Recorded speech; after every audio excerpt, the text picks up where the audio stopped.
if I'm remembering this correctly, and you alluded to this, this was at the very early stages. And so this is effective of that business model of kind of meal kits being delivered. And clearly people can debate, I don't know, whether it's a good business, whether it's a business that's going to grow, all of those questions I think still exist, but clearly it's here to stay. It is a type of, I don't know, it's a channel for people to get the food that they want delivered to their home. What were the hardest parts of building and scaling that business? Because just to tease it apart, there's like the logistics piece, which you just touched on, but then there's also the food development piece, menu development piece. Talk about some of that, like lessons learned building and scaling that business. Yeah. So, Green Chef is a really interesting one, an ultra complex business. And I'll focus in on scaling some of those food pieces in a second. But I still want to say, like, our website, thanks to my Silicon Valley friends that I made and, formed this partnership with, we even built a custom A/B testing platform that could do more than anything that was a SaaS product, at its time. So we're hyper sophisticated about dialing those types of activities by itself, right? That's a business.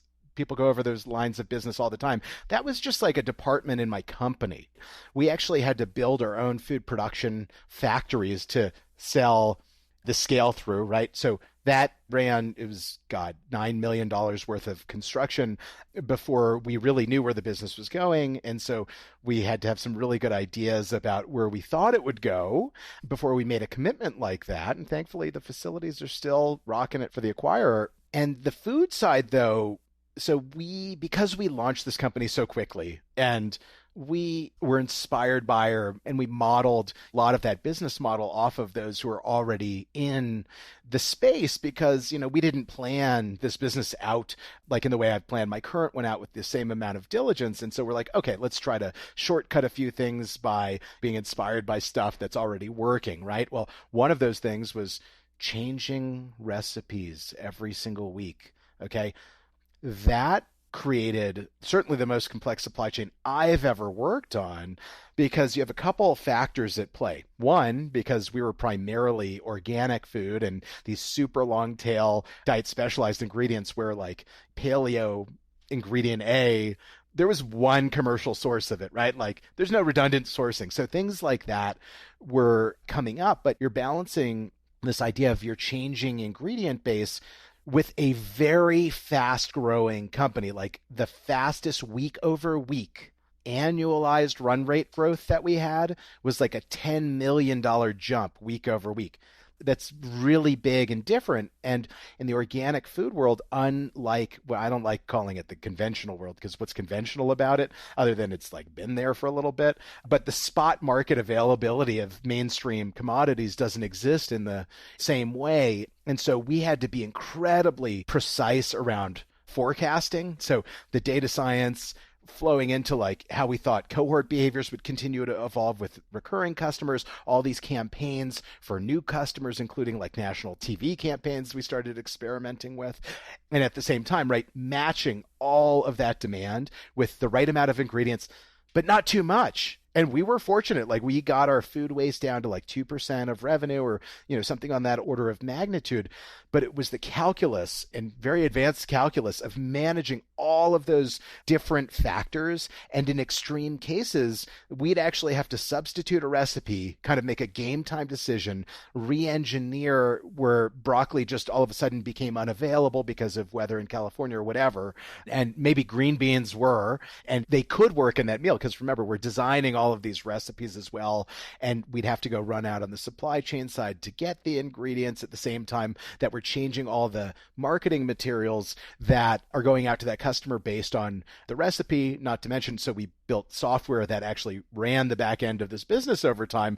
So we'd have to actually update all of this to make sure it's correct so that in our food factory, people would actually know, well, what am I supposed to do with this new ingredient that just showed up?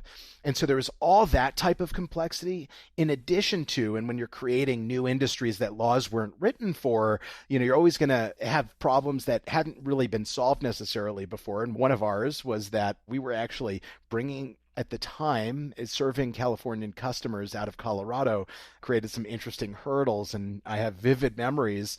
It's going to sound very silly, right? We take food out of California, process in Colorado, send it back on a truck the other way. Well, it had to be labeled in a very particular way on the outside of the box, and we learned that lesson the hard way. And it was either $40,000 or $50,000 worth of product in that truckload, because it was a full truck or close to a full truck of manufactured Green Chef meal kits that was stopped at a border for a check. Like, the person who's in that job, they didn't care that there's fresh product that's going to expire. I don't think that was part of their job description or anything like that. But the next thing we knew, oh, like, we're losing that load, and now we have to go make all these customers happy that we would otherwise like strongly disappoint, because this is happening basically at the last minute. So the logistical complexity of all of these pieces really compounded on each other. And so I think back to that supply chain was, in my opinion, the hardest I've ever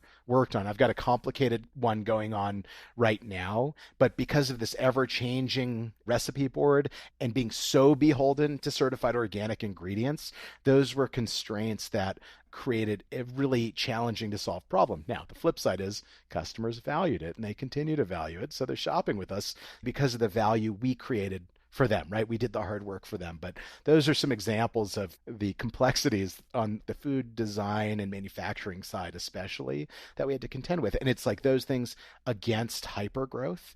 And of course, we weren't rational about growth, right? We're like, grow, right? So